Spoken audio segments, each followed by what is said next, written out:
Apart from your celebrant work, Trevor, I know that you're also involved in a campaigning group called MyDeath-MyDecision.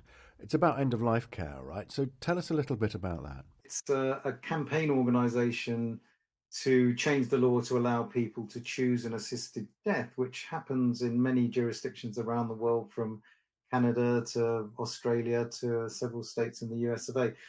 In a sense, my celebrant work drew me to the campaign because what I discovered from meeting families and friends of someone who's died is often people have had what you might say is a bad death.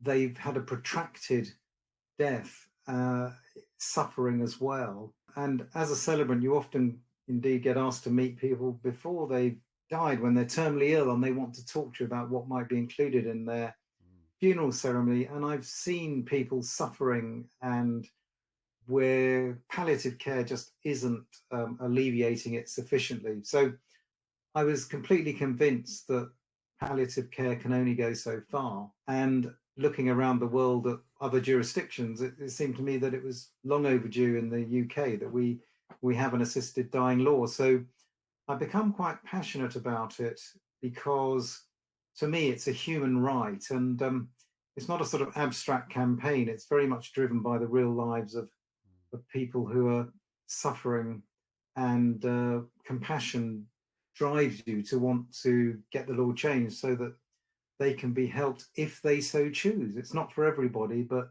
I really strongly believe that it's an option that everybody should have. I completely agree with you, Trevor. I think much needs to be done about how we better manage end of life in Britain. I've come across terrible stories of people who probably would certainly have made that choice, made that decision, but it was left too late. The option's not available to them, and their poor families have had to go on caring for them for 15, 20 odd years. Even though dementia has set in, they're no longer recognisable as the person that they were. It's a terribly difficult situation. It is, and it's not that there's any right answer, but the key word is choice.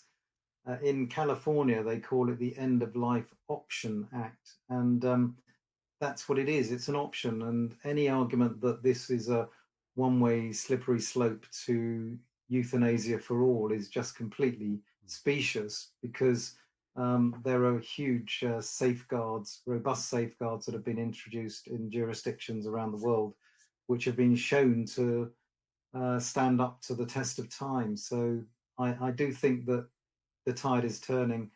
Only last week, the British Medical Association announced the results of a survey in which 21% say they should be neutral on it, which means that 61% of their membership think that the BMA should be either neutral or in favour, which is a huge pendulum swing from where they used to be. So things are moving. It's one of those social changes that will happen, but when, your guess is as good as mine. Well, best of luck with it.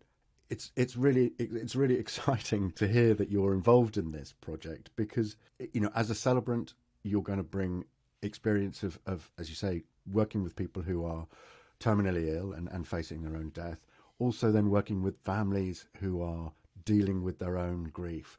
And now you're bringing all of that knowledge and all of that experience to this, what's a really, really important social change. So I do applaud you. It sounds like one of those things where everything in your former life brings you to where you are.